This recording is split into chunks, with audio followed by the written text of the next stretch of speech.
Eu gostaria, nesse momento, de ver quantos estão nos visitando. Os visitantes, levantem a mão. Visitantes, fiquem em pé. Deixe-me vê-los. Fiquem em pé os visitantes, fiquem em pé os visitantes. Os visitantes todos em pé. E enquanto eu estou falando dos visitantes em pé, o meu câmera vem correndo pelo corredor. E aqui a gente faz tudo ao vivo. Não é? Olha só, ele está chegando. E ele agora vai mostrar quem são os visitantes. Eu gosto muito de programa ao vivo, por esse motivo. Ele está tirando a câmera ali. Isto. Vem aqui, Oswaldo. Prazer em revê-los. Vocês não são visitantes, mas sim, mas conte aonde vocês estão. Nós estamos na Igreja do Tijuco Preto. Seu nome? Nilzete. Nilzete. Da Igreja de Tijuco Preto, em Cotia. Cotia. Seu nome? José Francisco, sou batizado aqui na igreja. Eu amo esse lugar. Me emociono quando eu venho. Então me dá um abraço, me dá um abraço. Que Deus abençoe. Prazer muito grande em vê-los. Prazer, eu pedi transferência para Tijuco com muito pesar, porque eu moro lá, porque eu tenho que cuidar de um outro filho que está lá, ajudar ele. Mas o meu sonho é voltar para cá, e eu vou voltar um dia. Olha só, amigo visitante da internet, olha como a igreja de Vila Matilde é amada, está vendo? Vem para cá, que Deus abençoe. Prazer em vê-los, que Deus abençoe. Bom dia, tudo bem? Qual é seu nome? Tássio. Tudo bem, Tássio? De onde você é, Tássio? Você frequenta onde? Uberlândia? A Vila Prudente. Eu acho que eu estou meio mal hoje, né? Vila Prudente. Prazer em vê-lo. E você, de onde é? Água Rasa. Qual é seu nome? Esther. Tudo bem, Esther? Que Deus abençoe. São muito bem-vindos. São parentes?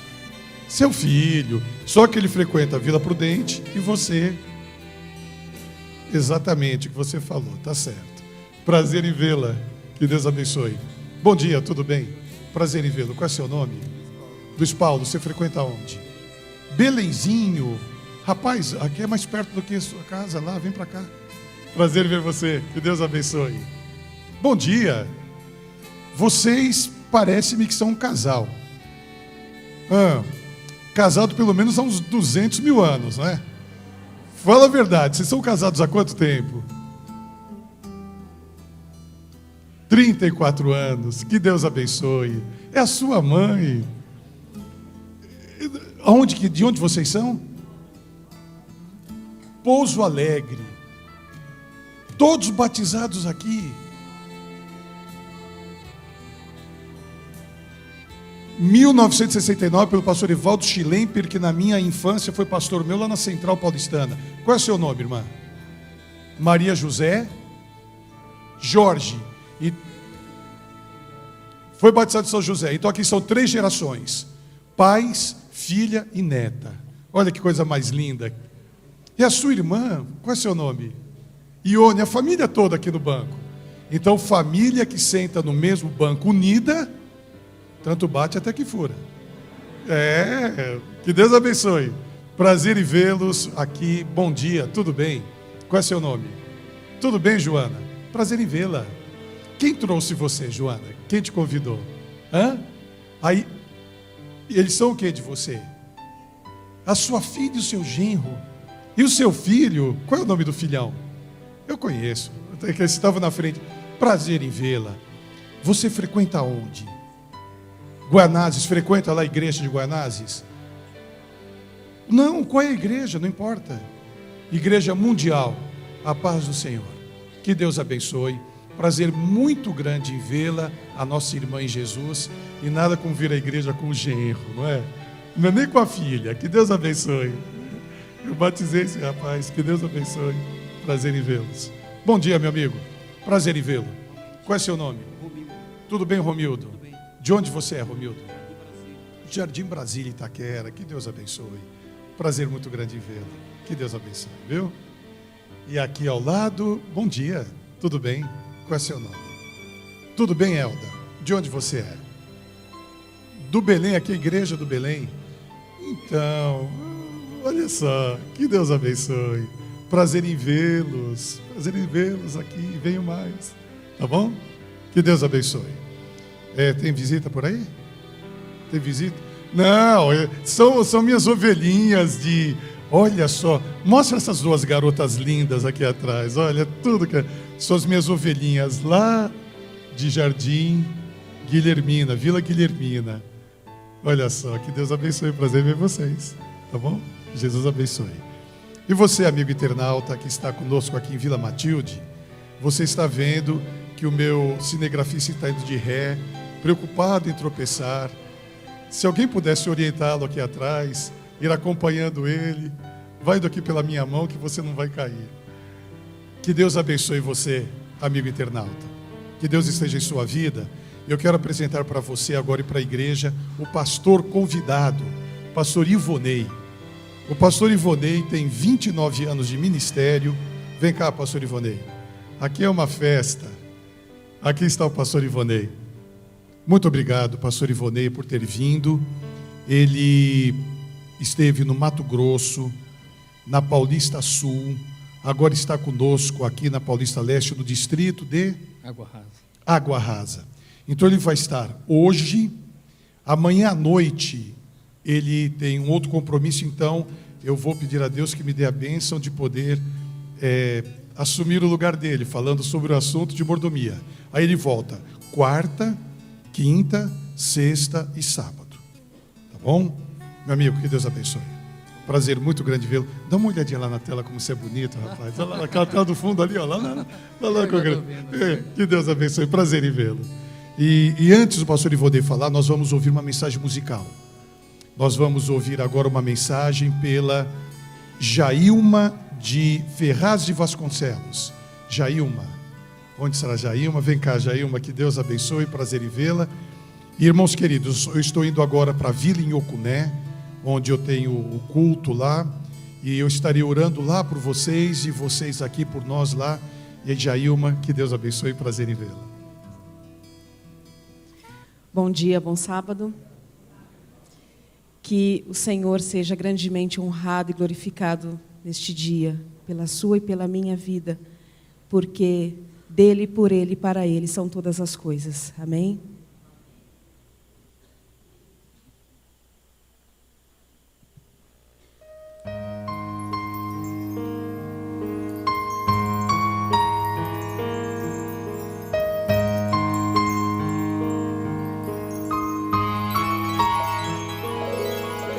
A multidão se ajuntou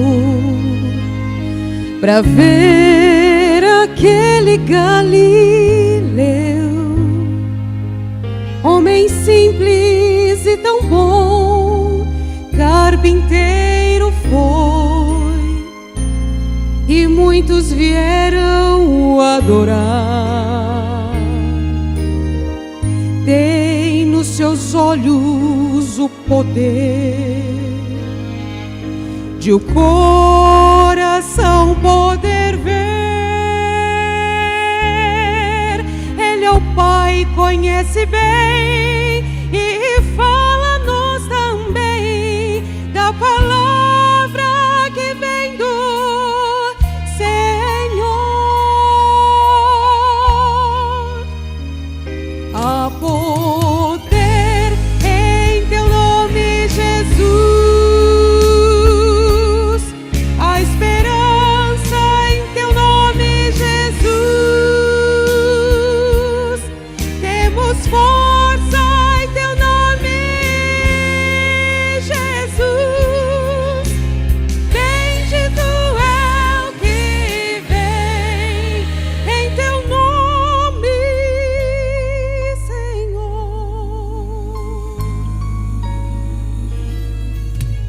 Quando a vida se desfaz e as minhas forças se vão, mesmo em meio a tanta dor, ainda existe a paz, crendo no nome do Senhor.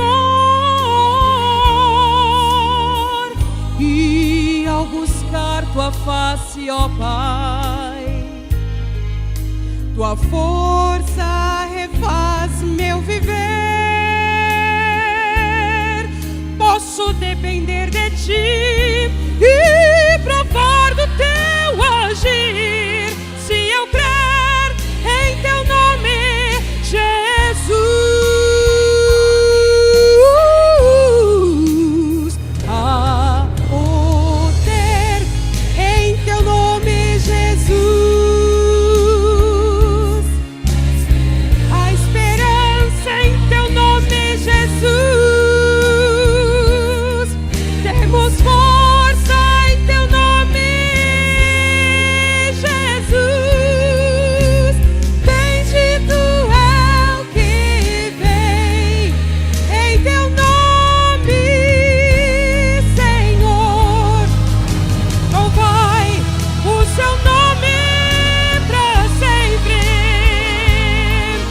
bendito é o que vem no nome do Senhor. Amém? Amém.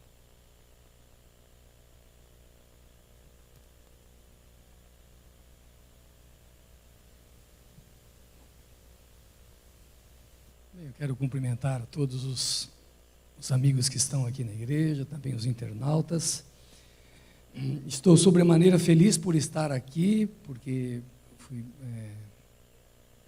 muito bem recebido desde o momento que entrei na igreja, e eu queria destacar, dentre as pessoas que tão generosamente, bondosamente nos receberam, o sorriso da Márcia. Eu conheço o marido dela desde quando fui pastor no Mato Grosso, e foi muito agradável ela me ver e falar: pastor, o senhor que vai fazer essa semana aqui e tal. A primeira vez que tive contato com a igreja da Vila Matilde, acho que foi em 80 ou 81, meus primos frequentavam a igreja da Penha, e por algum motivo eu estava de viagem aqui em São Paulo, e nós passamos em frente a essa igreja, ficamos um pouco na praça, na calçada ali. É a lembrança que eu tenho. Eu estava pensando essa semana das lembranças em relação à igreja da Vila Matilde, e acabei me lembrando que talvez a primeira vez que eu vi algum membro da igreja da Vila Matilde, eu frequentava a igreja de Paranavaí, no Paraná. Se eu não estou enganado, lá pelos idos de 1980, esta igreja aqui, os irmãos aqui fizeram uma excursão a Paranavaí, no Paraná. E eu me lembro de ter visto esses irmãos lá. É claro que lá se vão quantos anos? De 80 para cá são 34 anos, né?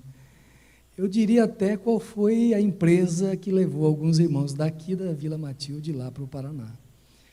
A empresa chamava-se Turismo Santa Rita. Alguém aqui esteve nessa viagem ou estou sonhando? Isso. Então, é fato isso. Então, foi a primeira vez que eu vi alguns dos membros, e eu estou feliz por estar aqui agora com vocês. Esta semana, gostaria de hoje tratar com você a respeito do cuidado que você tem que ter pela sua salvação. Se é que eu posso dar um título para isto que eu vou falar hoje. Eu tenho dificuldades para dar títulos aos temas que trato com os irmãos. Na quarta-feira, quero tratar com os irmãos um tema na área de saúde, já que mordomia tem que ver com o tempo, né, o uso do templo, que é o nosso corpo, dos talentos, e também do tesouro, daquilo que Deus nos confia em posses e tal. Então, na quarta-feira, eu quero tratar com vocês um tema na área de saúde, e quero antecipar a vocês que esses temas que eu vou tratar são temas muito delicados. Então, eu não quero ficar numa superficialidade. Então, quarta-feira, quero falar com vocês sobre saúde. Na quinta-feira, eu quero falar com vocês sobre o cuidado da família. Você já deve ter ido a encontros de casais, ouvido muita coisa sobre o lar. Eu quero falar a vocês sobre as regras de um casamento, as regras bíblicas, as normas bíblicas para um casamento. Então, por extensão, também o cuidado da família, não é? Para que a família não aconteça o que acontece comigo. Minha esposa frequenta Água Rasa, meu filho frequenta Vila Prudente, e o pastor frequenta o distrito inteiro, e ainda nem tem a carta de transferência lá. Então, para que você não corra o risco de ter uma família fragmentada como a minha, então, quinta-feira, faça um pouco de oração antes de vir aqui, tanto por mim quanto por você, porque se você é casado ou pensa em se casar, eu acho que vale a pena você estar aqui na quinta-feira a despeito dos seus compromissos. Que durante o dia, sabe, aqui em São Paulo a gente acorda de madrugada, e à noite está cansado, mas quinta-feira, o tema eu poderia até dizer para você que é casamento e novo casamento, alguma coisa assim, mas com uma visão bíblica, histórica, de como nós cristãos encaramos a relação conjugal, tá certo?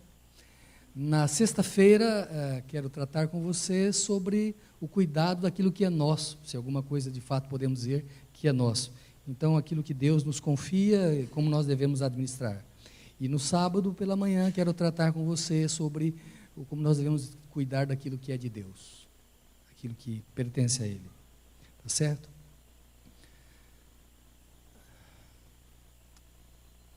Eu gostaria de hoje com você pensar nos momentos finais da vida de Jesus. Eu sei que há uma pesquisa feita que o que os adventistas mais querem ouvir nos últimos tempos é sobre a volta de Jesus. Mas hoje eu quero falar a você sobre os dias finais, as horas finais de Jesus antes da cruz. 1/3 dos evangelhos, de cada evangelho, trata da última semana de Jesus na terra. Se na sua vida você enfrenta dissabores, desgostos, se em algum momento você acha que a vida não lhe trata como você mereceria ser tratado, se em algum momento você já pensou que foi injustiçado, ou se você de fato está passando por essas situações, e se você já assumiu o nome de Jesus Cristo na sua vida e é chamado de cristão, ou pensa em assumir o nome de Jesus na sua vida, eu queria que hoje você pensasse no que Jesus viveu. Eu não quero tanto direcionar os teus pensamentos em relação a fazer aplicações do tema, porque ele é extenso e eu tenho que me ater talvez mais às informações. Mas eu espero que enquanto você vá pensando na vida de Jesus, você vá refletindo e encontrando soluções para as coisas que te angustiam. A vida humana é muito mais complexa do que nós imaginamos, que vai em nossa alma. Às vezes nem as pessoas mais próximas de nós entendem os nossos sofrimentos. E eu gostaria que nesta manhã você visse o que o Criador do universo viveu quando esteve aqui na terra. E que mesmo num tempo em que o cristianismo é uma demonstração de prosperidade em todos os aspectos, talvez você pudesse se recolher ao entendimento nesta manhã de que ser cristão é mais do que receber, querer as bênçãos de Deus, prosperar em todos os sentidos da vida. Talvez em algum momento ser cristão seja também renunciar, seja calar, seja aceitar as injustiças desta vida e assim por diante. Aliás, alguns anos atrás eu ouvi uma frase, eu acho que eu li essa frase assim: no meu caminho encontrei uma cruz, à sua sombra aprendi a amar, sofrer e calar. No meu caminho encontrei uma cruz, à sua sombra eu aprendi a amar, sofrer e calar. E muitas vezes o que eu gostaria era apenas de calar. Mas sou descendente de italiano não tem como calar, né? E sou pastor não pode parar de falar. Há um tempo atrás eu li que Jesus dormia, às vezes enrolado na sua capa, ou num simples cobertor, no chão, ou em algo que nós poderíamos dizer uma tarimba, que fala alguma coisa assim, né? Quando eu li que Jesus dormia enrolado em sua capa, ou num simples cobertor, no chão, aquilo me agrediu intimamente. Você assim, mas pastor, a morte dele na cruz não agrediria muito mais? Sim, eu nasci, vivi a minha infância, ouvi da minha mãe falar que Jesus morreu na cruz. Mas quando eu li que o Criador do universo, que tomou a forma humana, dormia, enrolado de uma capa no chão, aquilo chocou a minha alma. E é desse Jesus que eu quero falar nesta manhã. Deste Jesus. Enrolado numa capa, dormindo no chão, rejeitado na Judéia. É sobre mais ou menos umas 6 horas da vida dele. E eu gostaria de ler o texto inicial. Evangelho de São João, capítulo 18. Eu vou ler só um versículo para a introdução. E o restante eu quero relembrar com você, porque você conhece até a história. São João, capítulo 18, aliás, 2 versos, verso 12 e verso 13, Então a corte e o tribuno e os servos dos judeus prenderam a Jesus e o manietaram. E conduziram-no primeiramente a Anás, por ser sogro de Caifás, que era o sumo sacerdote daquele ano. Nós podemos pensar que, teologicamente, Jesus veio morrer para nos salvar. É correto isto? Mas se nós avaliarmos os fatos, as circunstâncias da morte de Jesus, dizer que ele morreu apenas é ser muito ingênuo. Jesus enfrentou um assassinato frio e calculado. O motivo pelo qual Jesus foi condenado, Pilatos, pelo menos umas 2 ou 3 vezes declarou. O texto bíblico diz assim: e Pilatos sabia que por inveja o havia entregado. Você já enfrentou inveja na sua vida? Inveja dos outros? Ou teve que administrar a sua inveja? O motivo pontual no contexto em que Jesus foi morto é porque os líderes religiosos do seu tempo tinham inveja da sua autoridade e das suas palavras. Eles queriam matar Jesus. E já há algum tempo procuravam concluir este objetivo. Mas eles tinham alguns temores, aqueles líderes religiosos. Eles temiam, por exemplo, que ao fazerem um julgamento de Jesus, Jesus pudesse levantar algum tema em que fariseus e saduceus, que eram maioria no Sidédrio, tinham o dedo em riste e não eram compatíveis no pensamento. Por exemplo, os saduceus não acreditavam em anjos, em juízo final e em ressurreição. Então, se Jesus, na hora que fosse julgado para ser condenado à morte, levantasse um tema como este. Eles temiam, por exemplo, que Caifás, que era um sumo sacerdote ainda incipiente, jovem, não pudesse levar a termo todo o processo de julgamento. Eles temiam que o povo, que cada vez mais admirava Jesus, pudesse levantar-se em defesa daquele homem. Eles temiam que Jesus, em algum momento, pudesse acusá-los dos seus pecados, que encobertos estavam até aquele momento.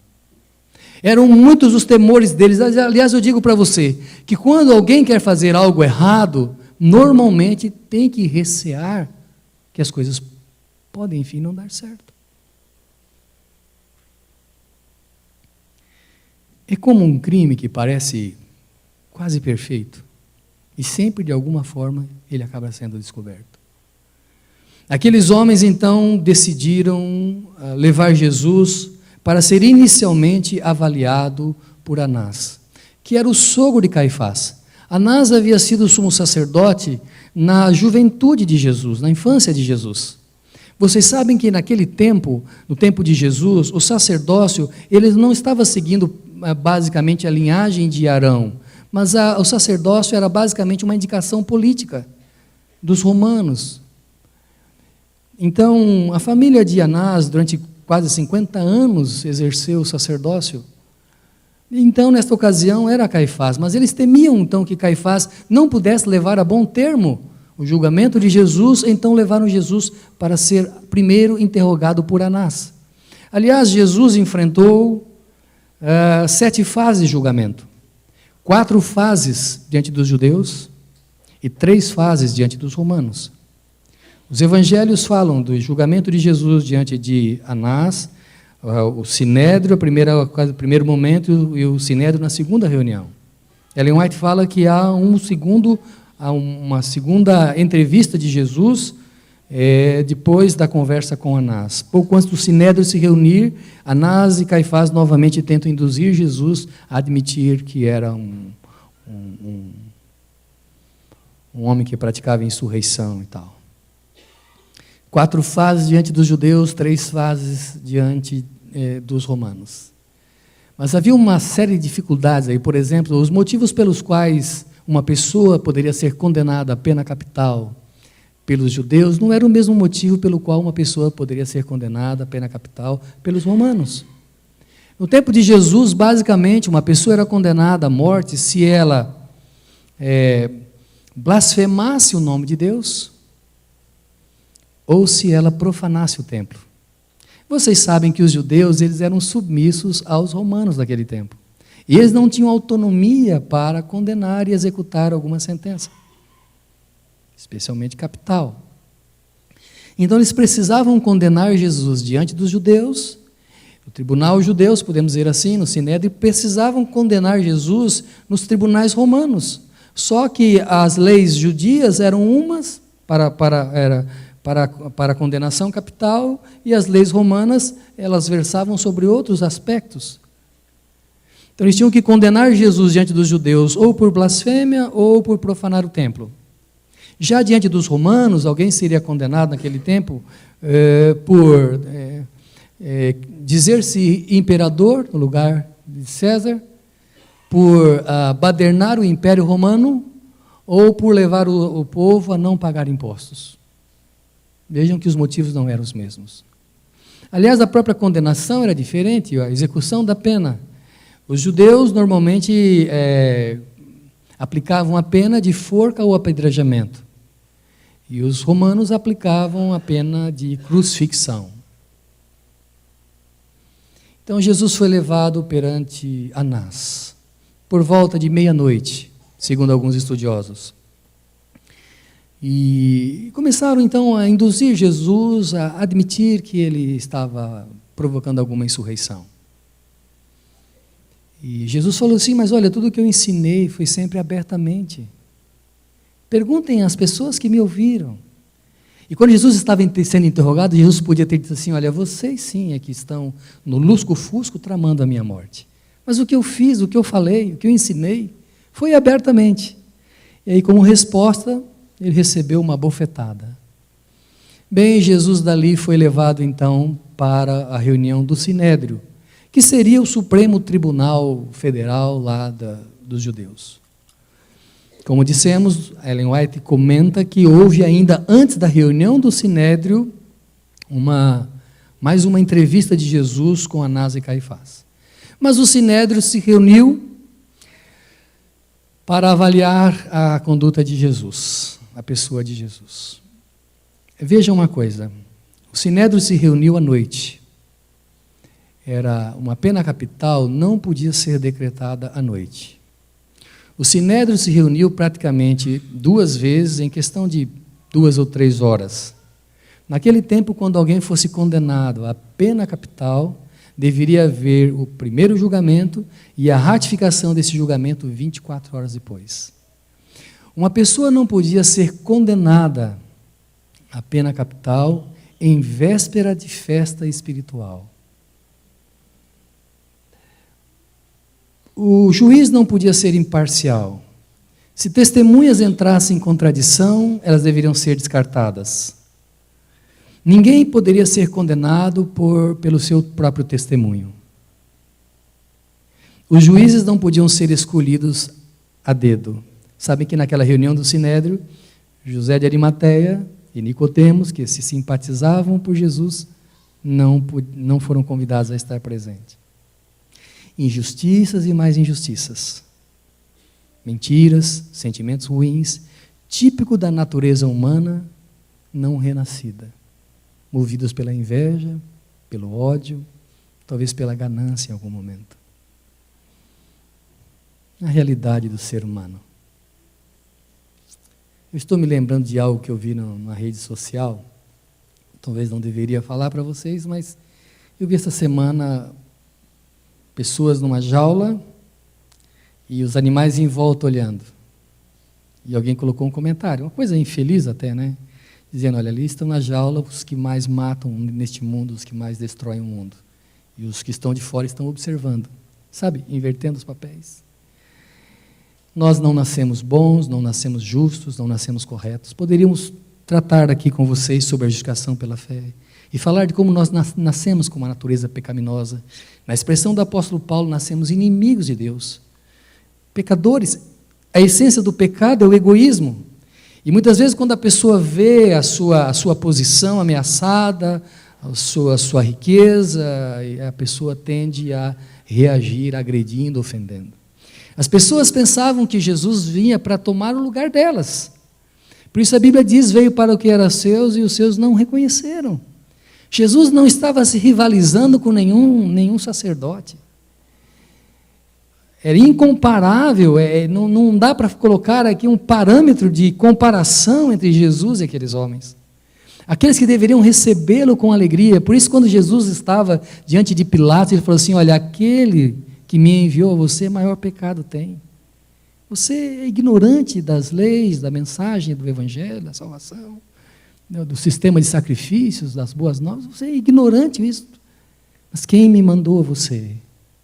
Esse é consciente do que está fazendo. Bem, o Sinédrio se reuniu.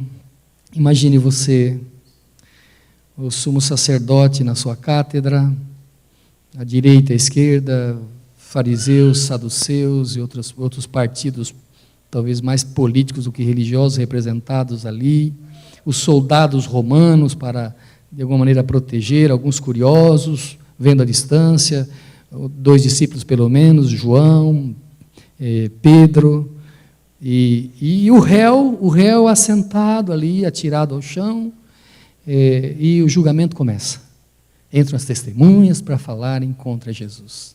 O tempo avança, o julgamento não prospera. Eu posso imaginar aquele tempo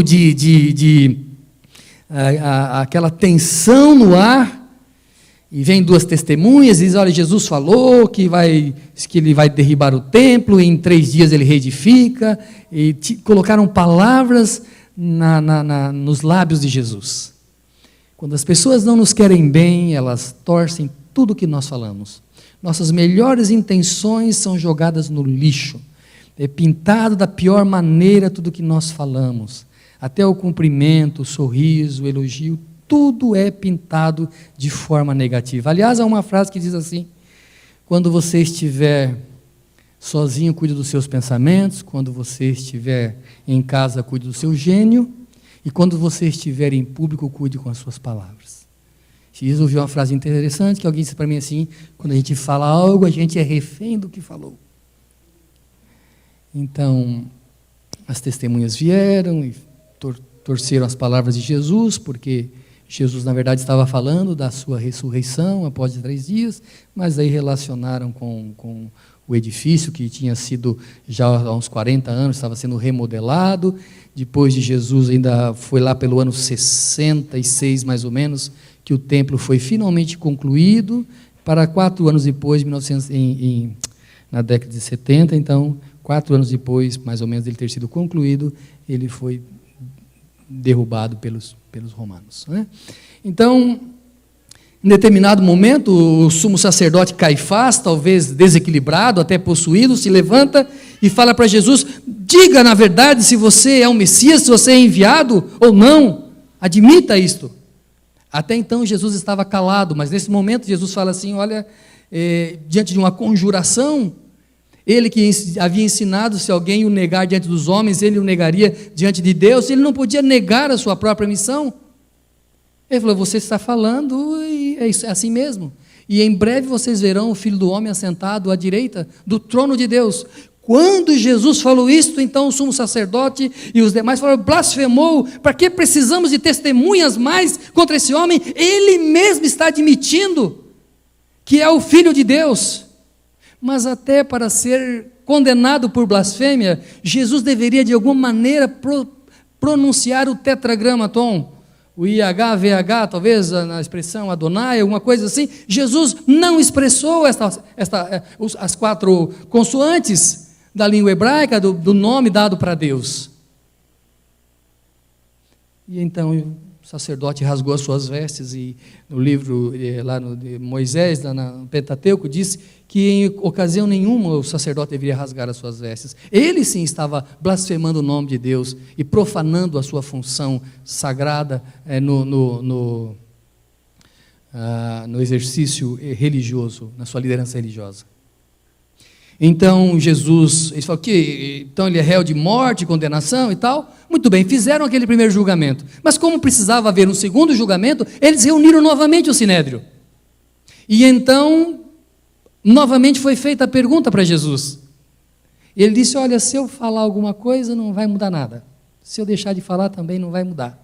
Sabe, pessoas, irmãos, quando as pessoas já têm uma decisão a nosso respeito, quando já formataram uma ideia, quando já formalizaram uma intenção maligna contra a gente, por mais que a gente tente se defender, falar, às vezes isso se torna motivo de chacota, de piada, porque já está decidido o que querem fazer com a gente. Na história do cristianismo foi assim, quantos mártires, quanto sangue derramado, quantas pessoas julgadas e condenadas injustamente. Você pode começar pelos apóstolos. Eu me lembro de ter lido algo da Idade Escura, em que as pessoas eram julgadas em um tribunal de exceção, e pessoas que assistiam e viam cristãos sendo condenados pela sua fé, alguns que nunca sequer tinham ouvido falar nada de cristianismo, levantavam-se só por ver o testemunho daqueles cristãos, e diziam assim, olha, eu também sou cristão. E ele fala, você sabe o que você está dizendo? Eu falei, sim, eu estou dizendo que eu também sou cristão, eu também quero ser julgado, e era condenado à morte. Como entender e aceitar o que é a natureza humana? Por trás de, às vezes, um sorriso singelo há tanta maldade. Por trás de um beijo há uma traição. E Jesus amou tanto essas pessoas, e se dispôs a tomar a forma humana e viver entre os homens, e ser traído, cuspido, maltratado, pisoteado, crucificado. Eu não sei com que motivo você vem à igreja. Eu não sei se você tem algum problema de saúde, algum problema familiar, se você precisa que Deus resolva algum problema para você, eu não sei. Mas eu gostaria que você pudesse vir à igreja e continuar na igreja para conhecer o amor de Deus por você e como uma resposta do seu amor a Ele. Adorá-lo porque Ele te criou, porque Ele te ama, Ele te perdoou. E Ele tem uma vida nova para você, Ele tem um sentido para a tua vida. Para você saber viver as situações que Ele permite, que na missão que Ele deu para você, você possa concluir. Esse Jesus que tão bondosamente tratou tantas pessoas que foram tão desonestas com Ele, eu admiro isso, porque eu não tenho, às vezes, a capacidade de fazer isso. Eu venho aprender de Jesus, porque a humildade dEle, a grandeza dEle. Aliás, vamos falar nesse negócio, o estrago que a filosofia grega trouxe para o mundo foi uma coisa assim espantosa até os dias de hoje. Para os gregos, ser humilde era ser fraco, ser orgulhoso era ser forte. Isso permeia até hoje. Às vezes uma pessoa que demonstra humildade, as pessoas pensam que ela é fraca por causa disso. Jesus demonstrou humildade, mansidão, tolerância, espírito perdoador, e as pessoas não entenderam o que ele veio ensinar. Por isso ele disse para Pilatos, o meu reino não é deste mundo. Se fosse deste mundo eu pediria e eles viriam para mim, os meus servos viriam para me socorrer. Mas eu tenho que avançar, eu tenho poucos minutos. Depois de Jesus condenado pelos judeus, então, na segunda fase da reunião do Sinédrio, ele foi levado perante Pilatos. Vocês sabem que Pilatos governava a Judéia e a Galileia. A Judéia e a Samaria. E Herodes governava a Galileia e a Pérea. Era a época da Páscoa, então, e Herodes também estava ali em Jerusalém. Era um momento especial, de festividade, de alegria, muita gente e tal. Levaram inicialmente para Pilatos, o governador da Judéia. Pilatos olhava para o rosto de Jesus, seu porte nobre, divino, e dizia para as pessoas, eu não vejo nesse homem crime algum. Há algum tempo ele queria conhecer, ele queria ver Jesus. E começaram então, trouxeram logo as 3 acusações romanas perante Pilatos. Falaram assim, olha, ele faz não pagar impostos a César, ele se diz o rei, e ele está trazendo tumulto para o império. Tem que ser condenado à morte. Desde a Galileia esse homem vem trazendo problemas. Quando Pilatos ouviu que Jesus vinha da Galileia, ele teve uma intenção, falou, eu vou escapar dessa condenação. Esse homem não merece isso. Acordaram Pilatos, talvez lá por volta de umas 6 horas da manhã, talvez um pouco menos, porque a reunião do Sinédrio deve ter sido algo em torno de 4h da manhã, quando os primeiros raios apareciam, a primeira claridade e tal. Então eles queriam executar aquilo a Jesus rapidamente. Então, lá umas 6h da manhã, Pilatos acordou, talvez mal-humorado, e viu aquilo ali, não gostou do que viu e queria que Jesus fosse absolvido daquela condenação.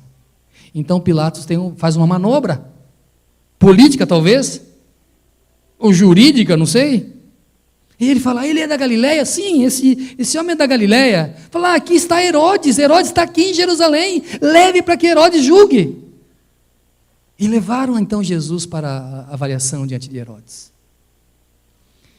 Em todo esse processo de julgamento, o que você vê basicamente é Jesus calado.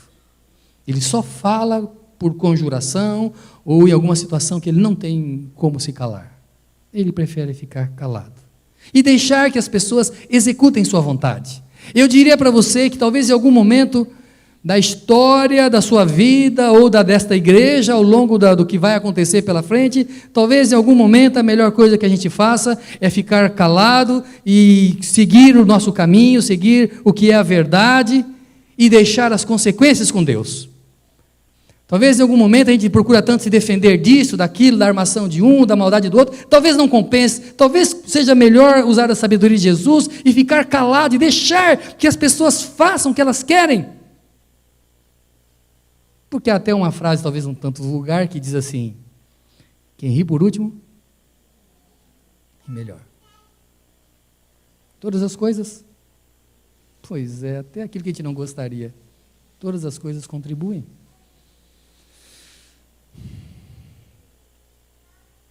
Jesus foi levado perante Herodes. Herodes pensou que era João Batista ressuscitado, isso, aquilo, e ele ficou empolgado ali, e de certa maneira lisonjeado, porque Pilatos havia mandado aquele réu à sua presença. E ele então fala para Jesus, olha, vamos fazer o seguinte, se você fizer algum sinal aqui, eu vou libertar você. Então trouxeram à presença de Jesus pessoas gravemente enfermas, paralíticos, e o sinal era assim, cure alguém na minha presença. Se você fizer algum dos seus milagres na minha presença, eu liberto você. E Jesus, que o livro Caminho para Cristo de Ellen White diz assim, que às vezes passava pelas aldeias, e havia aldeias por onde Jesus passava, que não ficava nenhuma pessoa enferma. Jesus curava todos, embora Jesus não veio a este mundo para curar as pessoas das suas enfermidades físicas, embora muitas vezes ele curou, embora o Evangelho também cure de enfermidades emocionais, mas Jesus veio para trazer a cura espiritual, resgatar o homem para Deus. E quando ele efetuava curas aqui na terra, ele estava dizendo assim, olha, no reino que eu estou estabelecendo, não haverá nenhuma pessoa enferma. Logo, logo, ninguém vai experimentar o pranto, a morte, a dor, porque as primeiras coisas serão passadas.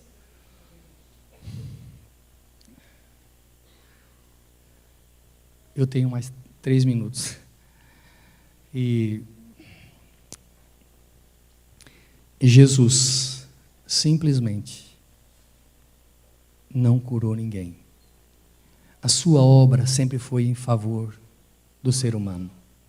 Ele não poderia efetuar um milagre para a sua libertação, para benefício próprio. Então, colocaram uma capa em Jesus, zombaram dele, e ele foi remetido de volta para Pilatos. Pilatos, quando o viu, ficou assustado novamente e tentou fazer algumas manobras para evitar que ele se envolvesse com aquilo ali. Mandou açoitar Jesus. A mulher de Pilatos mandou uma mensagem para ele dizendo assim, Pilatos, não se envolva com este justo. Eu sofri muito esta noite por causa deste homem. Na verdade, a mulher de Pilatos foi visitada por um anjo que mostrou a glória do reino de Jesus, quem era ele, e que Pilatos ia arrumar um grande problema para a sua vida. Mas ele era pressionado, a liderança judaica insistia com ele, você tem que condenar este homem, você sabe que este homem aí está tentando tomar o lugar de César, e você sabe que se você não tomar uma decisão contra este homem, você não é amigo de César, você sabe que nós vamos levar essa informação até César, e você vai perder o seu trono, você tem que condenar esse homem. Pilatos dizia, condena vocês têm leis para condená-lo, porque tem que trazer para mim? Ele falou, não, você que tem que condenar, Pilatos. E Pilatos tremendamente pressionado, e se você já exerceu alguma liderança na sua vida, ou se você exerce liderança na família, no trabalho, na igreja, você sofre pressões. As pessoas querem tirar você daquilo que é o raciocínio normal, natural, correto. Há interesses escusos que muitas vezes você não consegue perceber por trás, às vezes, de palavras irônicas, de palavras bajuladoras, de ameaças. E se você quer ser correto diante de Deus, você tem que fazer o que é certo, ainda que caia os céus. Você tem que ter coragem de assumir incompreensões. Você tem que amar, aprender a dizer, não, eu não concordo, eu não aceito, não é assim que faz. A gente às vezes tem que aprender a viver pela minoria e ser a minoria. Custe o que custar, mas dormir com a consciência em paz. Não com a consciência violentada, com as mãos manchadas, de atitudes e de condenações a pessoas justas, sangues justos, de justos derramados, por causa de covardia, por causa de mentira. Confundimos humildade com fraqueza. O Criador dos seres humanos, que bastaria falar uma palavra e aquelas pessoas seriam fulminadas à sua presença, preferiu exercer a misericórdia para com aquelas pessoas, sendo tratado daquela maneira, se colocando como um humilde homem. Pilatos então teve uma ideia, olha, é época agora da festa, nós vamos libertar então um facínora, vamos trazer o pior ali, quem já está praticamente condenado à crucifixão, vamos trazer Jesus Barrabás, e eu vou colocar diante das pessoas, Jesus o Cristo e Jesus Barrabás, e eu vou perguntar para as pessoas o que elas vão decidir. E ele não sabia que havia uma mancomunação contra Jesus Cristo. E qual não foi a sua surpresa quando ele perguntou, a quem eu devo libertar? Eles falaram, Barrabás. E o que eu devo fazer com esse Jesus chamado Cristo? Não o Jesus Barrabás, Jesus chamado Cristo. Jesus é um nome comum naquela época. E alguns estudiosos dizem que Barrabás teria o primeiro nome Jesus. O que eu vou fazer com Jesus? Ele falou, crucifica. Eles falaram, crucifica-o, crucifica-o. Eles já tinham sido comprados para falarem aquilo. Eu vou ser responsável desse sangue? E disseram, não. Nós e nossos filhos nos responsabilizamos pelo sangue deste homem. E os descendentes daqueles que fizeram essa declaração souberam e sabem quanto esta declaração custou para aquele povo.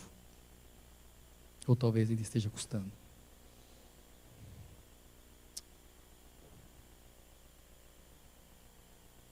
Pilatos então falou, olha, eu não tenho mais o que fazer. E lavou suas mãos. E Jesus foi condenado. Alguns dizem que Pilatos ficou com a compulsão de lavar as mãos. E um dia do alto do penhasco ele viu talvez o mar e quis lavar as mãos. E assim, segundo a lenda, teria sido o final de Pilatos. Eu não sei exatamente se foi este o final. Mas uma coisa eu sei. Que Pilatos, que tinha autoridade para libertar Jesus, e não teve têmpera suficiente para poder fazer o que era correto, embora dissesse para as pessoas, eu não vejo nesse homem crime algum, embora soubesse que por inveja aqueles homens o haviam entregado, embora ele conhecesse aquelas pessoas que faziam mal, uma coisa eu sei, Pilatos quis proteger o seu cargo, e a história narra que algum tempo depois, Pilatos foi destituído pelo Império Romano da sua função. Agiu de forma covarde, a benefício de si próprio, e o que ele tanto temia, lhe aconteceu. Eu não sei que lição eu vou tirar para você nesta manhã, de tudo o que Jesus passou. Eu não sei o que eu vou falar para você. Se você está sendo injustiçado, se você está sendo um cristão míope, vendo de uma maneira obtusa o que é a realidade de ser um cristão, se você acha que ser cristão é apenas prosperidade, riqueza, saúde, paz na família, e isto, aquilo, eu não sei. Se eu tenho que dizer para você que ser cristão é muitas vezes derramar lágrimas sozinho, é passar noites insones, é orar pelos que te perseguem, pelos que te humilham, é assumir os prejuízos desta vida, é ter coragem de ser diferente da sociedade, das outras pessoas. Eu não sei que lição eu tenho que tirar para você. Mas você deve saber, porque se você disse que você é cristão, este é o Jesus que um dia você aceitou pela fé. E se com ele fizeram isto, você acha, você internauta, você acha que com você vai ser diferente? Por isso eu te digo, entrega o teu caminho ao Senhor, confia nele, e o mais, deixa para ele, e ele fará.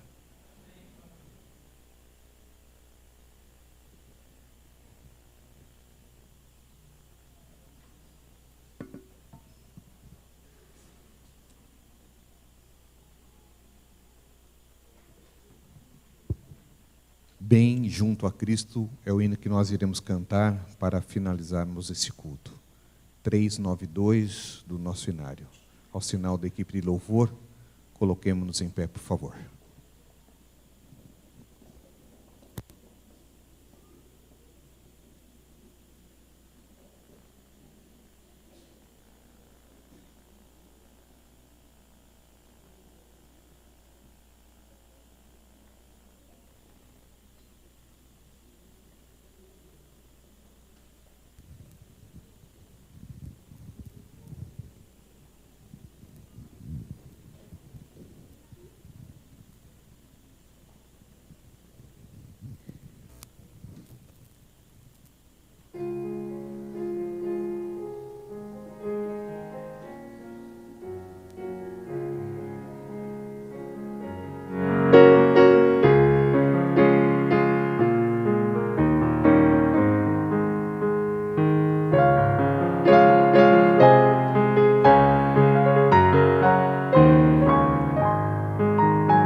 Deus de amor, obrigado porque a tua palavra nos revela quem é o Senhor, o teu caráter, o teu infinito amor por nós, ao dar o seu filho para nascer neste mundo e ser tratado de maneira tão injusta, tão cruel.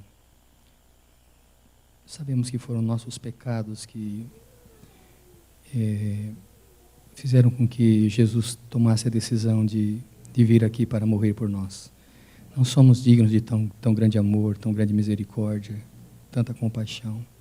Obrigado, Senhor. Ajuda-nos, nos dê forças para que possamos entender que na vida há injustiças, há maldades e que a despeito da maneira como podemos talvez ser tratados, que nós possamos continuar confiando que o Senhor está dirigindo nossos passos, nosso caminho e que o Senhor tem uma recompensa final para aqueles que se submetem à tua vontade e querem ter o teu caráter estampado na própria vida. Abençoe todos que estão aqui. Eu não sei as necessidades, as lutas, eu não sei, talvez pessoas precisando de perdão, de cura. E estão todos em tuas mãos, são teus filhos, que o Senhor abençoe como o Senhor achar melhor. É o que eu te peço humildemente em nome de Jesus. Amém.